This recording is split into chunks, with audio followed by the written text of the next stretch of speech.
Hello, mà vừa khai mình mùa.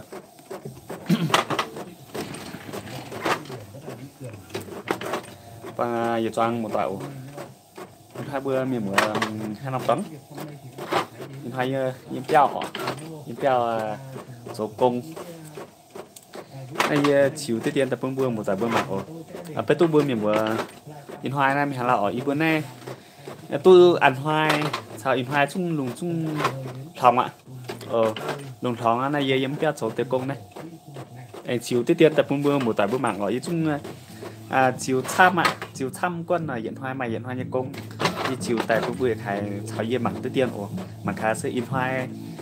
như bữa ở yếm này sẽ số hiểm công này mình muốn in hoài bữa yếm piao trốn thì tàng như bữa này một tải yếm bữa năm năm làng thì bữa trốn chính cha tham nhé anh bữa chém chủ nóng tế chê còn cha rồi ban họ tế châu tế yên họ tế like tại ấm nặng họ mảng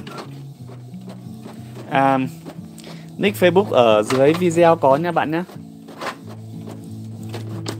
Này in hai trốn tế thiếp mời tế sẽ bươi hiển châu thiếp mời này yên chung chiếu tham rủi nhé chung phương bữa mảng tham rủi nhé ọ quân là hiện hai mà hiện hai nhé hiện hai yên chiếu tế này tôi bữa miền mùa bữa yên 5 tòng dụ nóng tế dụ này cái này rủi có này anh chiếu tiết tiền này yên số công như tòng phương bữa khai tại bữa mảng này sẽ yên số công như tòng lọ đó mà inom cái lo to với tôi hát tao miền mùa bữa hai oai chủ nồng tém mà oai tao nồng như nó từ tại đây yếm nằm mấy bộ mai chẳng hồ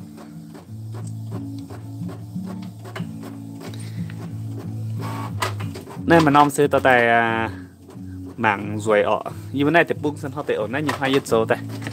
nhìn hai yếm mình chiều tại yếm quản thang mảng gì ở sẽ chỉ kim bạn ruồi hả nhê này anh chào tấm nóm này nóm sẽ tao tại chỗ cung nóm này tao tại chỗ cung trốn tế đâu trình tra dây này này là tôi sẽ bình bữa nay ăn sinh đào rồi hiện dùng bữa bó tu hiện bé khoai ha không tè nhìn này nhìn chỗ tu xiêm nhỉ ta miền một bữa mảng như bữa xia tranh chăn online biểu xia tranh live bữa tôi là khu tôi có phị bởi bữa ra nhìn mà đoạn hai nhủng này là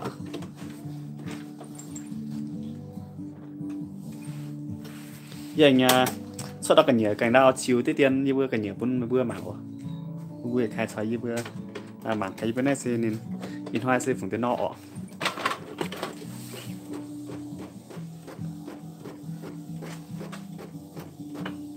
sắp đến nhìn chỗ chân bữa giờ xuất đó cả nhiều mình chiếu tiền là bữa khai một tài chân mặt bên tôi mặt tôi chiên ở tao mặt tôi chiên nha bữa xia trên chân lai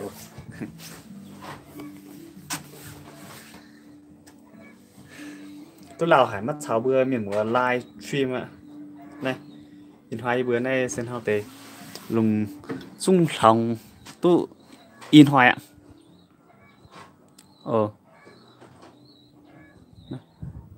lùng sung lòng tu in hoài ạ này đặt đi phơi chân điền nhỉ đây điền là sẽ bữa mắt tu phơi lùng lòng sân nhụt tổ xong nó bữa giờ phơi tay này mới giặt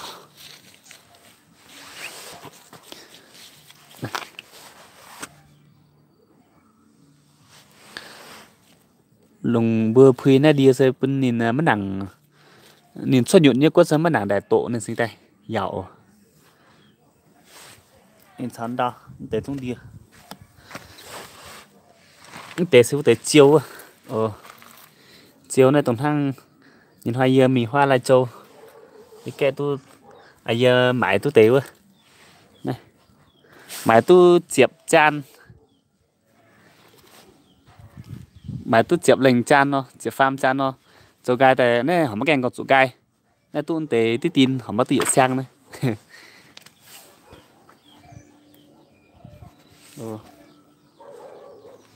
nè sẽ mà chút xuống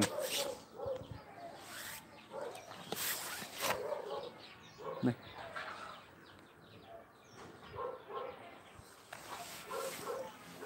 nè anh diễn đó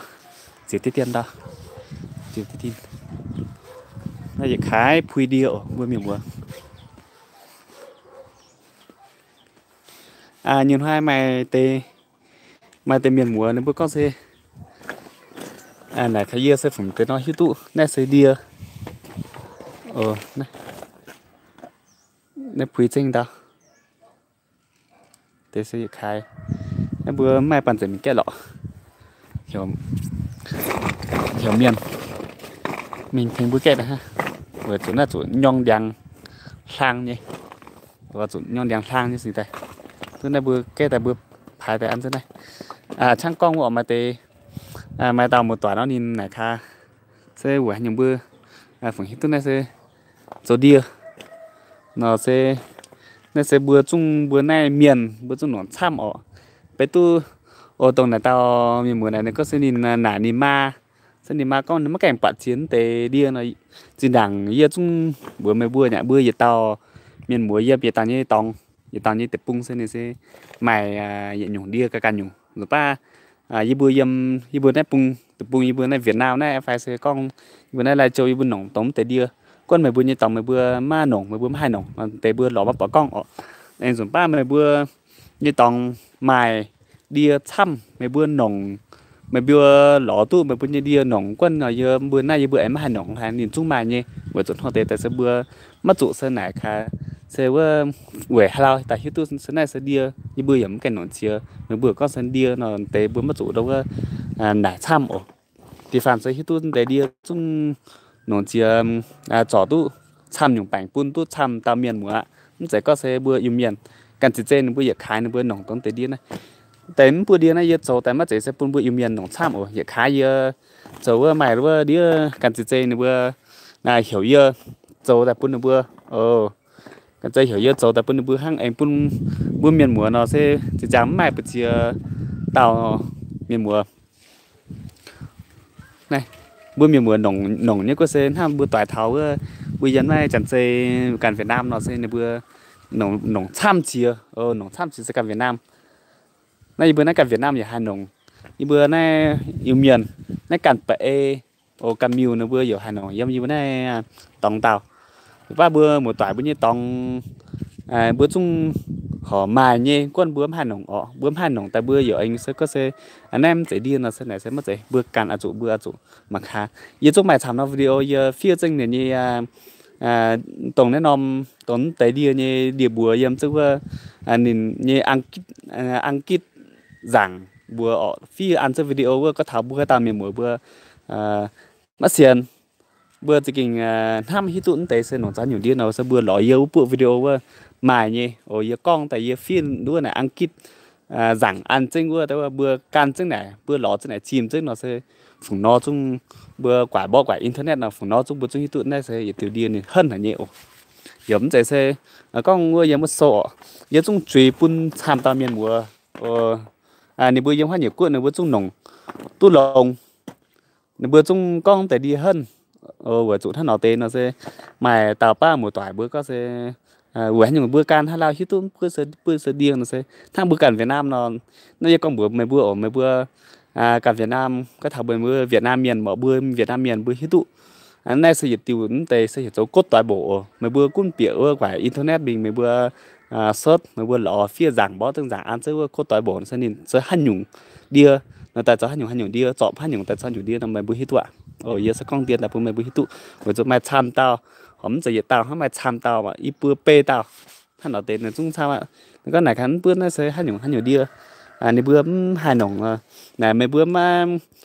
mà tiền ló mà tiền mảng tại mấy bữa hít tu sẽ nên bữa sẽ cháu đi ha đến thang ha tao mình bữa anh tiền tế bữa tiền tế ló bữa biến sâu mảng biến quả internet bữa ló nó sẽ bữa sẽ khai đây cháu đi hơn hả nhé còn bữa mà hai nòng ha như bữa đây nó sẽ bữa nòng tốn tiền là nòng trăm nhé bữa chủ ngoài hết tu hay nó bữa tiền mảng tê ở bữa tiền biến sâu bữa lỗ bữa sâu bữa cua cha nó bữa sâuแต่ว่าhùng cha nó bữa sâu bữa nhà khoa học hay nó bữa nghiên cứu tại bữa này bữa mất tiền biết mảng tại bữa mới hết tu ha ồ là sẽ con tiền bữa này ha bây giờ chính đồng quý chơi đến tỷ chuyển hai c nhìn chung thằng chung mắt dễ đánh như xuất nhuận mắt dễ đánh như tổ tại sân này sẽ khó hỏng như đặt bên bữa quý đi chỗ trang sẽ chậu quý tới đi giờ chính đồng sẽ công không biết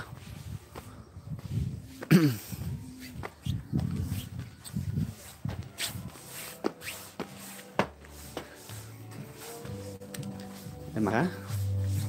cái gì như công non cái này thì chỗ trắng phải ồ này mà tay sẽ giống cái trắng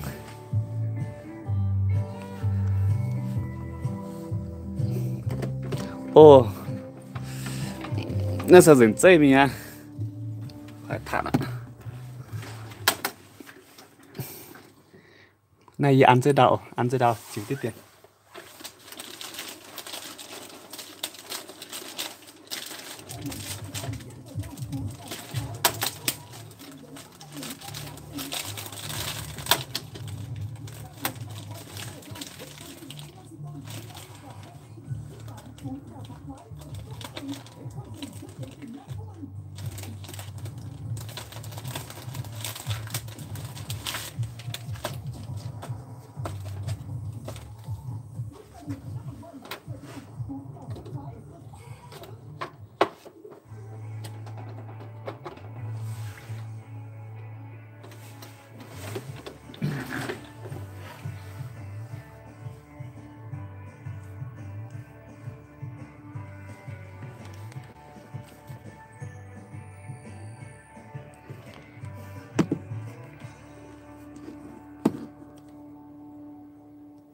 hai mình mượn này bất cứ sinh nhật nó nhìn dính nhiều nhỉ dính mặn đi tao tay trông cái hát sau bữa khai con cái tiêm ngoản để con tay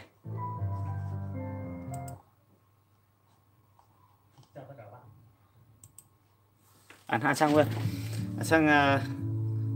con quả của tấm bữa giờ trang như con bữa điểm mưa này bữa xe bữa giờ khai bữa hát tầm một tỏi bữa tiền tế biên sâu mảng tiền tế bữa mảng bữa phá hoại internet mình bữa lò nó sẽ đi sẽ phùng con nền chung mài phùng con nền chung mài hát tiểu đi hát tiểu mi sẽ nền gió nhiều đi nó sẽ nền chung khai em bữa anh khi giờ bún mày bữa khai một tỏi chào với mảng như mày nom channel yêu miền TV2 bữa tông này nó sẽ tông bữa điểm mi này ồ tông này nó YouTube yêu miền này sẽ bữa này khai điểm mi phía trên bữa con bữa có sẽ ăn kít giảng ở thì bữa mà bữa mảng ở nên cũng sẽ mấy bữa mấy tu sen này sẽ hết nhung cái bữa mảng này bữa mảng phía trên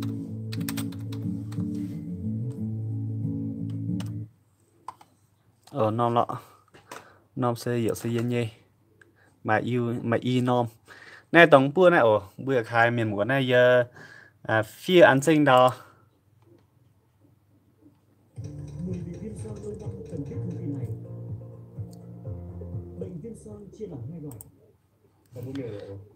này đứa hát tiểu mía nhìn hiểu hát nhung hát tiểu mía nhìn hiểu hát nhung lý chung phía sinh đó nhỉ tàng bữa mảng tống bữa video nó nhìn bạn ạ nhìn hiểu cho hát nhung đi nhìn như ăn kít nhìn như ăn kít là giảng nhìn hiểu hát nhung nó phía sinh đó nhỉ tao mày sinh tống bữa này hiện nay yêu miền TV2 này ở yêu miền TV2 nó sẽ chung chiếu chăm hả nhỉ chiếu chăm nhung đi hải ăn thế này nhỉ bữa một tại bữa mảng bữa tư bữa hai mảng mắc hai ở hôm nay mấy bữa hoàn mảng nó mấy bữa anh biển này mấy bữa phim này biển này YouTube này bỏ trên yêu miền TV2 ha bỏ trên nhìn sản xuất ạ đây mà tàu miền có trên còn PLC này ạ bữa chấp biển này mình tại ở chấp biển này tại lõm bữa này khai thì yên nhẹ này giờ mày trên đầu giờ khai tổng bữa này giờ con tạo mà giờ xin phàm bẹ lụa chụp chua tàu một tòa này ini bắt đầu thì số tấn nản chiên ọ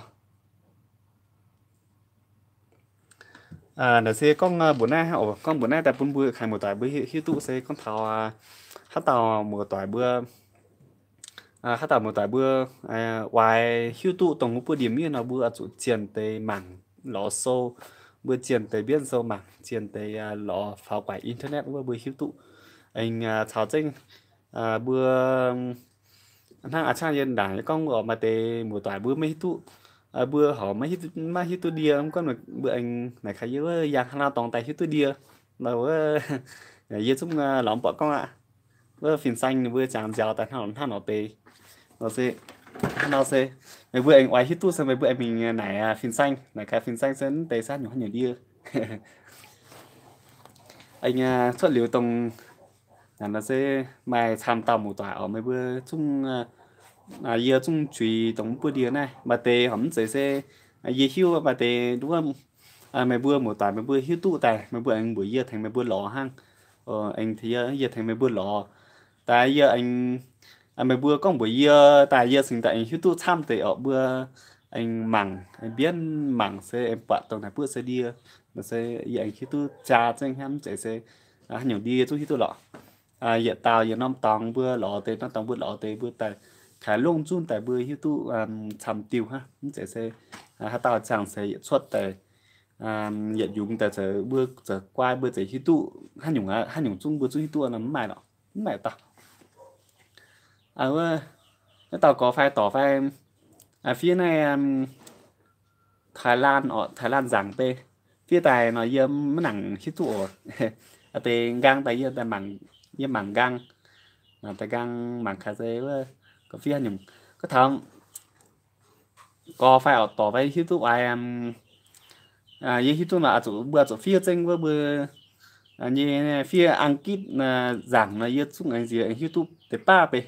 hiếu tụ hiếu tụ tham cơ sở hiếu tụ để ba nó anh tháng này bữa phía tại phiên họ tại giờ mới này tụ bây cho nó cái này xuất này cho con đi là dành nhiều mình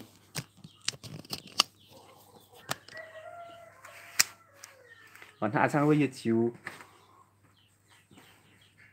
sang bây giờ chiều tôi tí tiền ấy bữa nay toàn tại bữa khai bữa mặn này nó sẽ tại chỗ công nó sẽ tại mặn à dẻo nó sẽ tại chiều bữa video chiều xuất tại bữa khai một tại bữa mặn nó sẽ tổng nó lọ nó đấy mà tham gia miền múa nó bữa chúng ngoài chỗ YouTube ở nó bữa ngoài chỗ ngoài chiều na chiều bún miền múa mặn con nó con nó bữa hai chỗ nó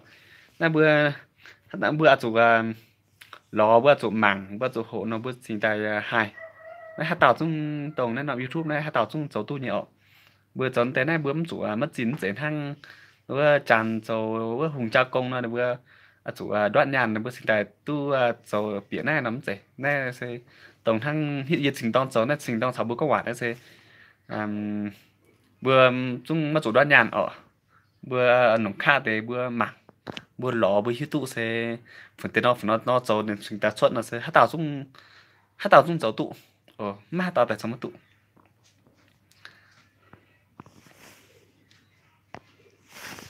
tôi ở bữa nay ha giờ chính tông chỗ trên công nó nhìn đây mày dành nhiều mình xí này dành nhiều mình nó nhìn chỗ vẫn tụ giờ anh chỗ tí tiền mày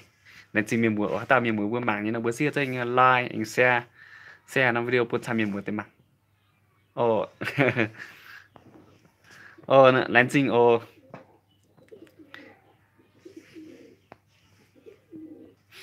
lãnh trình tế mai chào hồ nó như bữa như giúp mình Thái Lan mình hoa thấy cua Thái chào bữa khai một tòa dẻo mình lao cua là Thái mai chào hồ chính thảo bữa choang một tòa ở bữa mà tế yếm Thái Lan lao cua Thái nhiều cua Thái bữa khai hát giản bữa một tỏi bữa tài dẻo bữa tài này nó bữa lò dừa dừa hiểu ở sơn này yếm này tầm bánh láng xin họ để bung này yếm là châu xanh này nín chỉ yếm đi Hà Nội bữa phao nín phao xỉa hiện nom chẳng hồ ồ yếm đi Hà Nội bữa cho dinh chỉ đào nó bữa phao hiện nom chẳng hồ rất tháng này tháng chỉ Lai Châu ạ có thảo mấy bữa thảo Lai Châu nó dễ hiểu nó tốt bại cao tầm mình tầm mấy bữa có thảo này sẽ con thảo bữa một vài tàu bữa tài như ọ bữa tài giảm như nó sẽ thằng nào tệ bữa nay ha ở giờ cho tiết tiền công này giờ cho tiết tiền công tế gang tại hiện tại chào bữa một vài bữa liềm doài công hòa cả ha chúng làm từ sang hàng ạ bữa miền như sang hàng làm thảo ạ bữa khai một vài phi nhiều tao tao xuống bánh on ở này chính xác